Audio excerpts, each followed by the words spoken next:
Hello good morning students. आज हम लोग मल्टीप्लिकेशन के बारे में पढ़ेंगे कि मल्टीप्लाई क्या होता है। मल्टीप्लाई होता है बेटा जिसके अंदर टू नंबर्स को हम, जैसे सपोज करो हमने टू की टेबल को 5 तक रीड कर लिया। 2 1 जा 2, जस्ट लाइक ऐसे 2 1 जा 2, 2 2 जा 4, 2 3 जा 6, 2 4 जा 8, यानी ये 2 मल्टीप्लाई 4 है जो 8 आंसर आ रहा है। इसका मतलब क्या हुआ? मल्टीप्लिकेशन। नेक्स्ट सेकंड थिंग क्या है कि you can add the number to know the answer. आप एक नंबर को कितनी बार ऐड कर रहे हो। अभी मैंने 2 का एग्जांपल दिया, सपोज करो आपने 2 और 2 कितने हो गए 4, फिर एक 2 ऐड कर दिया, कितने आ गए 6, फिर एक और 2 ऐड कर दिया 8। कि आप एक नंबर को कितनी बार ऐड कर रहे हो वही आपका मल्टीप्लिकेशन है। जैसे first day 11, second day 11, third day 11, fourth day 11, fifth day 11, six day 11, 7 day continuous 7 दिनों तक 11 11 ये बोल रहे हैं। इसका मतलब क्या? 11 को 7 टाइम्स ऐड करोगे तो भी 77 आएगा, एंड 11 को 7 से मल्टीप्लाई करोगे, 7 के टेबल पे लेके जाओगे तो भी क्या आएगा आपका आंसर 77 आएगा। ठीक है, ये था आपका मल्टीप्लिकेशन। अब आगे रीड करते हैं इसके बारे में। यह है रिकैप एक्सरसाइज। रिकैप एक्सरसाइज के अंदर क्या है कि remember your multiplication table to write the answer. आपने क्या करना है, 6 की टेबल को 9 तक रीड करना है। जिस स्टूडेंट को अच्छे से टेबल आती है, इसीलिए बेटा मैंने आपको स्टार्टिंग में मैथ की फेयर नोटबुक पे सबसे पहले आपको रोमन काउंटिंग एंड टेबल करवाई है। इसका रीज़न ही क्या था कि आप लोगों को ये सम आगे आएंगे तो वो इजी हो जाए। तो 6 9 जा कितना होता है, 6 की टेबल पढ़ोगे आप तो 6 9 जा होता है 54। ठीक है, 4 5 जा कितना है, 4 की टेबल में 4 1 जा 4, 4 2 जा 8, 4 3 जा 12, 4 4 जा 16, 4 5 जा 20। That is your answer 20। इसका मतलब कि आपने इसमें टेबल रीड करनी है इस सम में भी। अब सेकंड सम में क्या है, मिसिंग फैक्टर बताना है कि 48 है ना, 8 की टेबल पे कितने पे आता है। अगर 8 की टेबल राइट करते हैं, 8 1 जा 8, 8 2 जा 16, 8 3 जा 24, 8 4 जा 32, अभी तक नहीं आया ना 48, 8 5 जा 40, 8 6 जा 48, कितने पे आया 6 पे आया। इट मीन 6 हमारा मिसिंग नंबर था जो हमारा आंसर आ गया। इस तरह से ये कह रहा है 2 को किस से मल्टीप्लाई करेगी 30 आ जाए। तो हमें पता होना चाहिए, एक मेथड तो ये होता है कि 30 को हमने डिवाइड कर दिया 2 से, 2 1 जा 2, 3 में से 2 कट किया 1, नेक्स्ट बता रहा 0, तो कितना आ गया सॉरी 0, 2 5 जा 10, इट मीन्स हमारा आंसर आ गया 15।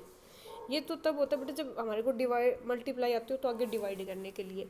सेकंड हमें 2 की टेबल पे देखना है कितने पे 30 आता है। ठीक है, तो इसके लिए हमें पता होना चाहिए टेबल का। तो 15 की टेबल पे क्या आता है 30 आता है 2 पे। इसी तरह से 49 7 की टेबल पे कितने पे आता है 7 7 जा 49। पहले आप लोगों ने अच्छे से टेबल रीड करनी है, देन आप लोगों ने ये सम सोल्व करने हैं। अब जैसे जिसके पीछे 10 आ जाए, किसी भी स्टेटमेंट में 56 मल्टीप्लाई 10 है, तो आपने क्या करना है 0 56 1 जा 56 ये राइट करना है। नेक्स्ट देखो मेंटली, इसलिए इसको क्या कहा है कैलकुलेट मेंटली, दिमाग से कैलकुलेट करना है इसका। अब ये 72 मल्टीप्लाई में 20, तो 0 है एक फैक्टर 0, 2 के पीछे वाली 0 लगा दी। अब 2 से मल्टीप्लाई करो 2 को, 2 2 जा 4, 2 7 जा 14, ये हमारा आंसर आ गया। हो गया क्लियर। इसी तरह से 88 1 जा 88 सेम आंसर आ जाएगा। अब यहाँ पे आता है 0 पे, तो 0 पे हम क्या करेंगे, जिसके साथ भी 0 मल्टीप्लाई 0 आंसर आ गया। अकेली 0 आएगी तो 0 आंसर आ जाएगा। इसी तरह से भी आगे आप सब ने ये सारे मल्टीप्लाई, ये 100 वाले में भी ऐसे, इसका मैंने आंसर लिखवा दिया कि Mohan limited 100 step to go up to a temple, यानी कि 100 कदम चल करके वो क्या जाता है मंदिर जाता है। If we went up and down 10 times he climbed dash steps up and come down dash steps, यानी कि वो क्या है 10 बार ये सीढ़ियाँ चढ़ता है, यानी 10 बार चढ़ेगा 100 स्टेप्स से तो कितनी हो जाएगी 1000, और 10 बार ही उतरेगा तो 1000, वो भी स्टेप्स हो गए यानी आने की। अगले नेक्स्ट कह रहा है a Ferris wheel complete a rotation in 24 second. फेरी वाला एक व्हील है जो चक्कर का क्या है 24 सेकंड के अंदर एक चक्कर पूरा करता है। How many second in all would it take to complete 36 rotation. अब हमें बताना कि कितने सेकंड में वो 36 रोटेशन कंप्लीट कर लेगा। तो इसके लिए हम क्या करेंगे,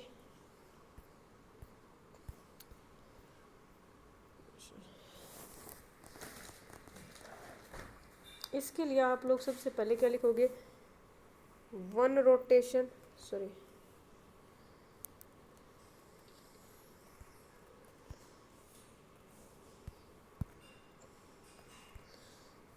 वन रोटेशन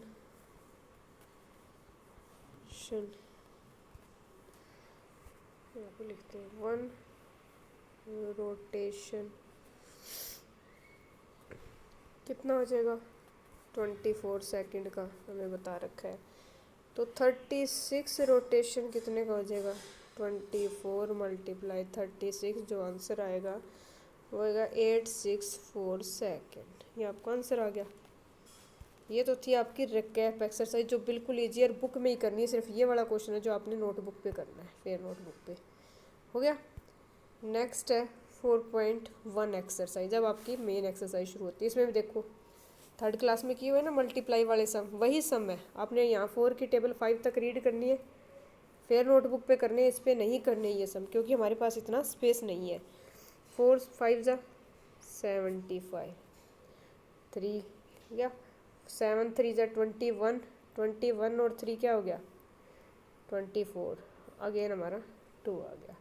7 8 जा कितना हो गया 56, 56 और 2 कितना हो गया 58, 5 आ गया हमारे पास। 7 3 जा 21 और 5 26। तो इसलिए आप लोग क्या करोगे, फेयर नोटबुक में ये सम करोगे। एक चीज़ मैं समझा देती हूँ आप लोगों को, ऊपर वाला होता है मल्टीप्लिकेंट, जिससे मल्टीप्लाई करते हैं वो मल्टीप्लायर होता है, आंसर आता है वो प्रोडक्ट होता है हमारा। ये देखो सेम ये है, इसीलिए मैंने आप लोगों के लिए लिया है कि किसको क्या बोलते हैं। इसी तरह से आप फेयर नोटबुक में ये वाले सब भी कॉलम और ये लिख के करोगे, जैसे ऊपर बनाए हुए ना सेम ऐसे इनका भी आप फेयर नोटबुक में बनाओगे। पहले इनको फेयर नोटबुक पे राइट डाउन करोगे और सोल्व करोगे, देन आप लोग सेकंड सम को भी इसी शेप में बना के इनको रोज कॉलम में और फिर करोगे। बिल्कुल ईजी सम है, टेंशन लेने की जरूरत नहीं है क्योंकि आप लोग इंटेलिजेंट बच्चे हो। और सेकंड थिंग आप लोगों ने सबसे पहले मैथ का जो है कंप्लीट करना है सिलेबस, तो आप लोग तो अच्छे बच्चे हो, आप लोग इतना कर सकते हो। नेक्स्ट क्या है, लास्ट है ये हमारा। लास्ट में क्या करना है, इनको भी देखो अभी पीछे समझाया ना कि 10 से 100 से 1000 से किसी भी डिजिट को अगर मल्टीप्लाई, सपोज करो आपने 1000 से किया तो पीछे कितनी जीरो है 1 2 3 जीरो लगा दी। अब 1 से इसको सारे स्टेटमेंट को मल्टीप्लाई किया, एज इट इज आ गई 3 4 2 3, आंसर आ गया। सो सिंपल, बिल्कुल ईजी से।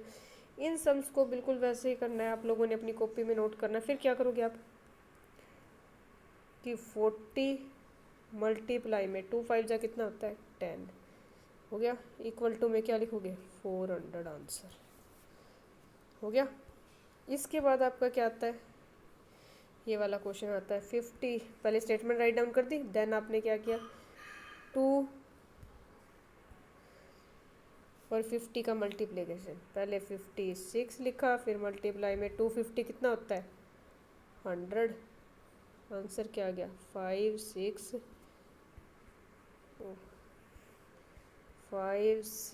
0 आंसर आ गया हमारा। ठीक है, इस तरह से करना है। नेक्स्ट आपने क्या किया है कि 58 369 को कैसे, जैसे आपने पीछे इस एक्सरसाइज में किए है ना, इस तरीके से ये बनाए और आपने सम सोल्व करना है। हो गया क्लियर। ऐसे आप लोगों ने ये सारे सम करने हैं। इसके अंदर आप लोगों ने मल्टीप्लाई कर देनी है। मल्टीप्लाई करने के बाद आप लोगों ने क्या करना है, इनको इसी फॉर्म में राइट डाउन करना है और कर करके दिखाना है आप लोगों ने। ठीक है, सेकंड और थर्ड में। फिर फोर्थ सम के अंदर क्या है, हॉरिजॉन्टली लिखना है। हॉरिजॉन्टली का मतलब क्या होता है, आप लोगों ने जैसे आप लोग ऐसे लिखते हैं इनको हॉरिजॉन्टली बोलते हैं। ठीक है, इनको सीधा मल्टीप्लाई करना है हॉरिजॉन्टली के अंदर, सीधा कि ये कितने होते हैं। जैसे सपोज करो ये हॉरिजॉन्टली है तो 0 का 0 आ गया, 2 2 जा 4, 2 4 जा 8, 2 4 जा 8 आंसर आ गया सीधा। आप लोगों ने ऐसे नहीं बनाना, वर्टिकली का मतलब होता है अपने रो कॉलम बनाने हैं। जैसे इस सब में प्रोडक्ट निकालना है तो आप लोग क्या करोगे, सीधा प्रोडक्ट बोल दिया, वर्टिकली कुछ भी नहीं बोला, तो वो वर्टिकली करते हो। हॉरिजॉन्टली का मतलब है जैसे स्टेटमेंट दे रखी है ना आपके पास गिवन है, सेम ऐसे ही आप लोगों ने इसको सोल्व करना है। ठीक है, जैसे 147 लिखा नहीं गया, 147 मल्टीप्लाई 3030 इक्वल टू आप लोगों ने आंसर लिखना है।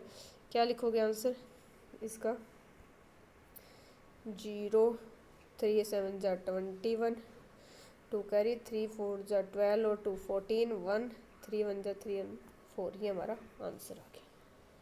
ठीक है, इसी तरह से ये नेक्स्ट सम भी इसी तरीके से करने, सारे इजी सम आप इजीली कर सकते हो, आपके पास टाइम भी है।